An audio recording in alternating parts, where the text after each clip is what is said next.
Hello and welcome to the first book haul of 2025. I'm so excited because I have a giant crate of books to show you guys. I do wish something else had come in the mail so I could show that one too, but it's only been accepted into the US tracking so I can't. Maybe it'll make it here though by my December wrap up. Maybe. We shall see. Okay, I'm Morgan. If this is your first time here, I hope you enjoy it. I have not decided yet how much I'm going to say about each of the books. We'll find out. I don't remember what I did last time either.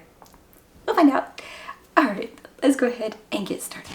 First book up is one that I have already actually read, but now I get to own a physical copy and it is gorgeous. And like, this is the hardback. I love this. The hardback is just decorated like this. There's no cover. That is, of course, The Tainted Cup by Robert Jackson Bennett. I should have probably done an actual review for this because it was cool. It was really cool. And I can't wait to read the sequel. Probably in February. And then I will get the hardcover to match this one because it is gorgeous. This is a Sherlock Holmes-ish retelling. We are following our main character Anna, who is a detective. Well, actually, you're not following her.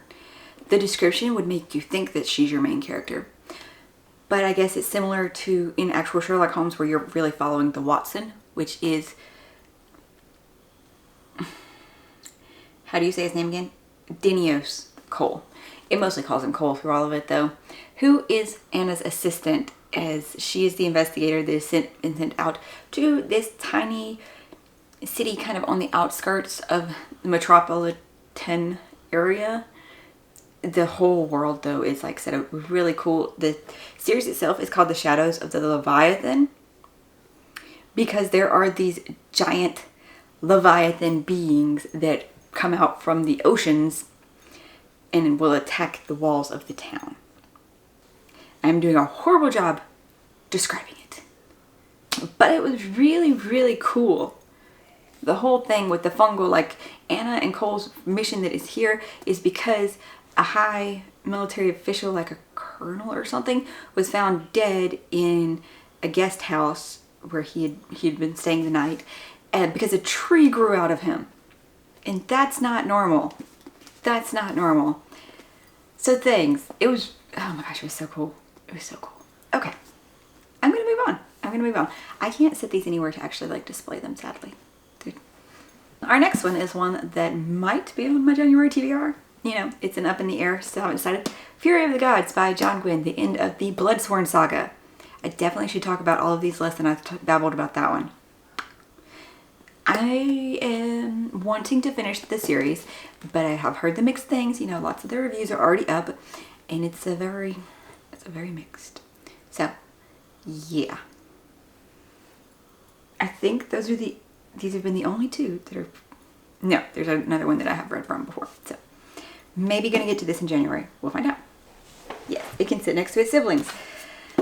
These other ones I just kind of read about, heard about, seen about like the sequels and everything. So I was like, oh, I should check that one out.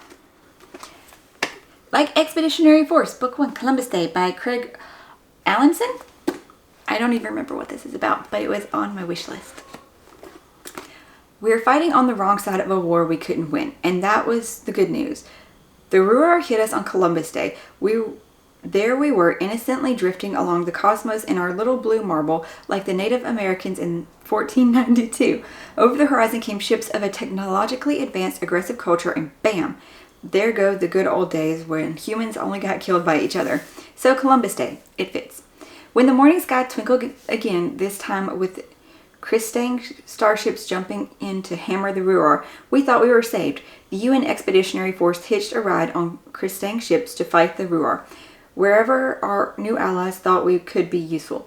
So I went from fighting with the U.S. Army in Nigeria to fighting in space. It was lies, all of it. We shouldn't even be fighting the Ruhr. They aren't our enemy, or our allies are. I'd better start at the beginning. I'm so confused. The next one also has heard some mixed things, which is slightly disappointing and saddening, but it could be different for me, you know, it could. And that's Mercy of the Gods by James S.A. Corey. The first in the Captives War series. I'm still intrigued. I still want to read it because some of the things I've heard other people didn't like about it, I'm like, well, that doesn't sound bad. When annihilation is the rule, survival must be won. This is another one where humanity is like under an empire. And the Karax, part empire, part hive, has waged wars of conquest for centuries, destroying or enslaving species across the galaxy in its conflict with an ancient and deathless enemy. When they descend on the isolated world of Anjin, the human population is abased, slaughtered, and put in chains. The best and brightest are abducted, taken to the Karax world palace to join prisoners from 1,000 other species. And our main character is an assistant to a prestigious scientist, is captured along with his team. Even he doesn't suspect that this particular insight and skills will be the key to seeing past their captor's terrifying agenda. So I'm still very intrigued, and I want to get to it. Okay, so most of these are the first book in series. Yeah, most of these are next book in series. An Easy Death by Charlene Harris. She's the... I only read the True Blood series by her, but I know that there's other ones. This one is set in an alternate U.S. It's set in a fractured United States in the southwestern country now known as Texoma. This is a world where magic is acknowledged but mistrusted. Battered by a run across the border to Mexico, gunslinger Elizabeth Rose takes a job offer from a pair of wizards. She may be young, but Gunny Rose has acquired a fearsome reputation, and the wizards are at a desperate crossroads. Even if they won't admit it, this is their final chance to locate the only man they believe can save their Tsar's life. We'll see. It's been a long time since True Blood. It's been a long time. We've changed our reading taste a bit. This is urban fantasy romance. And it's been a minute since we read one of those too. The next one would be Godkiller by Hannah Kramer.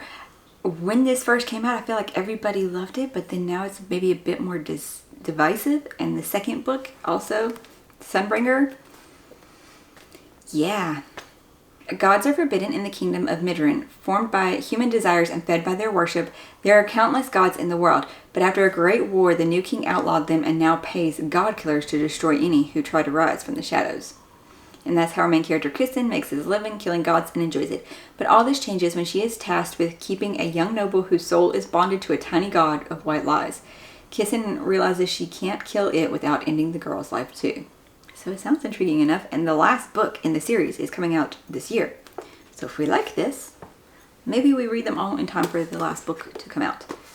That sounds optimistic, right? And then another one that I think everybody just loves. That would be Annihilation by Jeff Vandermeer. I've never read anything by this author because it sounds really good, and everybody who likes sci-fi generally likes this. So we're going to try Annihilation. First volume in Vandermeer's now classic Southern Reach series, Area X has been cut off from the rest of the continent for decades, and nature has reclaimed the last vestiges of human civilization. Expedition after expedition into Area X has failed to uncover its mysteries and the true nature of its danger to the world. Now, a 12th expedition makes it the attempt. A group of 4 women, an anthropologist, a surveyor, a psychologist, and the narrator, a biologist. Their mission is to map the terrain, record observations of their surroundings, and above all, avoid being contaminated by Area X. This one I'm going to save for Halloween. It came out this past one, and that would be So Thirsty by Rachel Harrison. This is about 2 women who go on a girls' night, and things unfold to where, vampiric things happen. I've liked most of her books. Another one that was up on the poll, Infinity Gate by M.R. Carey. This one is a parallel world situation, except we are aware of all of our parallel dimensions and in contact with them and in trade with them until something happens with one of them that's threatening the whole of it, and the Pandominion, something like that. One of them is threatening the others, and our scientist is looking for a solution to her own Earth's environmental collapse when she stumbles across the secret of interdimensional travel. Nope. Wait, what? Oh, an AI threat arises. Yeah, and this is just a duology, so I want to try this one. This next one I really debated putting on the January list because I don't know why, but I really, really want to get to this one, even if it's kind of horror, but sci-fi horror has kind of been working lately. Weirdly. other things wouldn't, but the Paradise One by David Wellington. I really want to get to this one. Paradise One, Earth's first deep space colony. For thousands of people, it was an opportunity for a new life. Until it went dark, no communication has been received from the colony for months. And it falls to Firewatch Inspector Alexandra Petrova and the crew of the Artemis to investigate. What they find is more horrifying than anything they could have imagined. I really, really want to get to it. It's a chunker though. It is a chunker. The first in another series, which would... Have I read Grimdark? I want to say something has been, but I don't know. So this might be the first of that, and that would be The Blade Itself by Joe Abercrombie.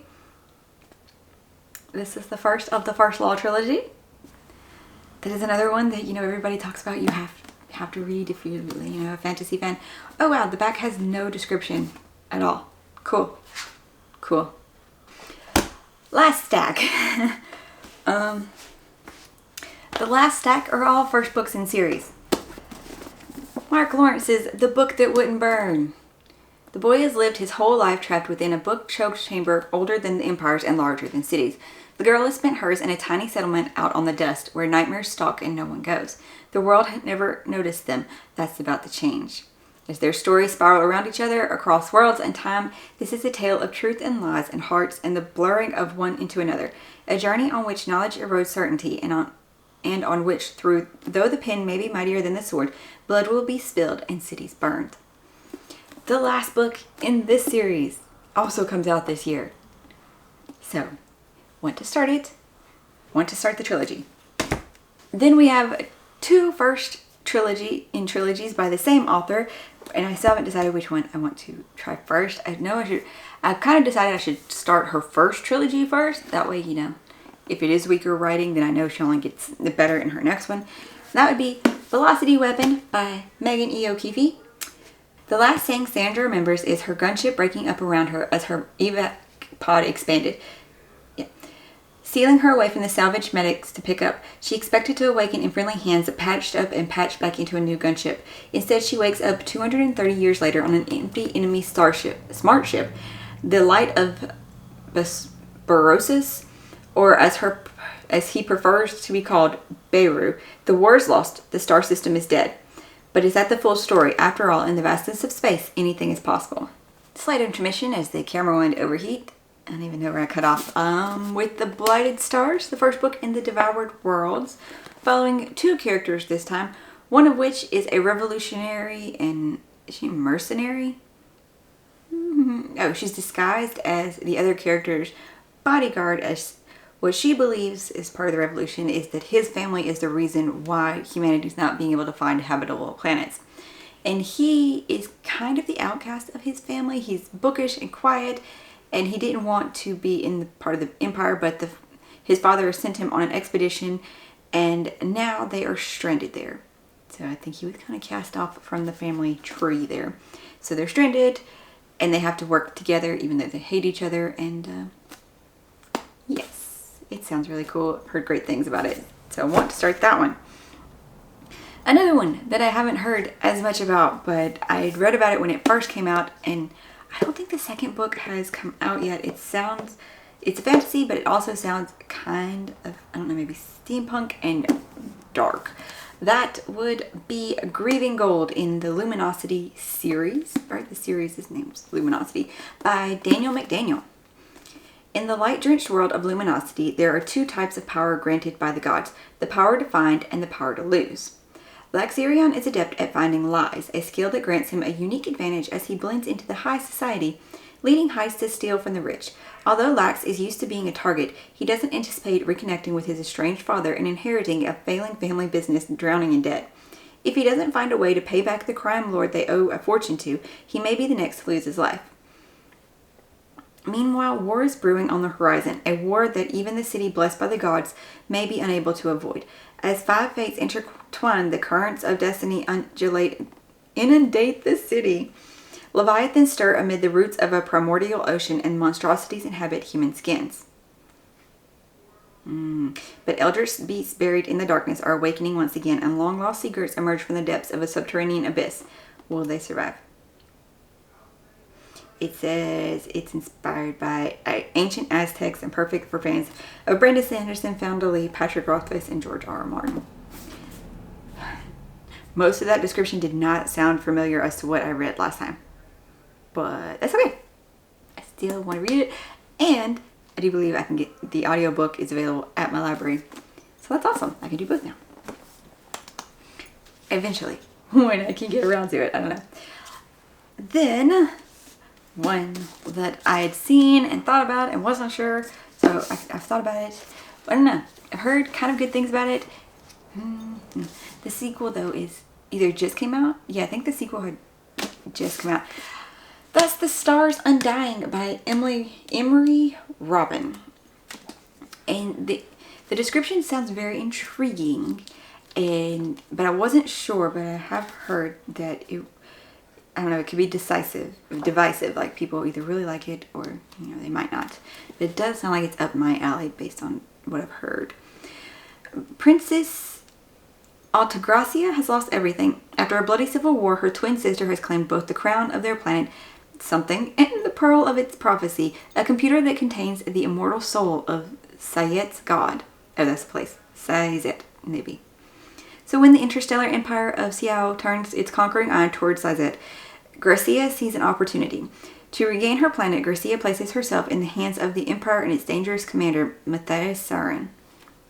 Okay, so epic space opera, possibly love triangle thing, maybe, within this empire that she's trying to get to capture her planet back for her so she can have her throne. And the last one is The Dark Becomes Her by Judy Eilen. This is the first in a series, I do believe, right? It's very, very pretty. And it sounds cool. Oh my gosh, this is the only YA I got. Ruby Chin has always played the part of the dutiful eldest daughter. Why can't I talk anymore? Excelling in school, excelling in piano lessons, excelling at keeping her younger sister Tina focused on extracurriculars meant to impress college admissions officers. But when a ghost from the spirit world attacks Ruby in the middle of Vancouver's Chinatown neighborhood, her life is plunged into a darkness that no amount of duty can free her from. Overnight, Ruby's sister seems to change. There are strange noises coming from her bedroom at all hours, and the once sweet, funny Tina has been replaced by something dark and unnatural. So it's like her sister's been possessed by a demon spirit or something. And she has to go along the quest of finding it and things. It came last night. 9:20 is what the delivery time says, and I was like, that's not possible. I doubt that. But I found the box on the porch this morning. The Dark Forest, book 2 in, I guess, the 3-Body Problem trilogy. I should really look up if it's the name. But look, I surprised. It was also, I opened it in the December wrap-up, but I figured I would just throw that in here because I mentioned it when I filmed this video, I do believe. I finally reached the end of the bin stacks, and I hope that you enjoyed and I didn't babble on or talk too much. I have no idea how long this video is since the camera overheated, and I had to stop it for time before it even overheated because I might have talked too long on some things. If you've read any of them, I would like to know what your thoughts on them were, or which ones you think I should prioritize over the others, which ones you would actually like to see reviews or content from. All the things. It's going to be very hard for some of this series because I'm like, maybe I should keep going with it, and I shouldn't. We should stick to schedules and things. I don't know. Okay, I just hope that you enjoyed this. You'll subscribe if you did, and stick around for the content on the things. And if you've read any of them, I already said that. Let me know what your thoughts on them were. I hope you're having an excellent day, finding something great to read, and I'll see you in the next one.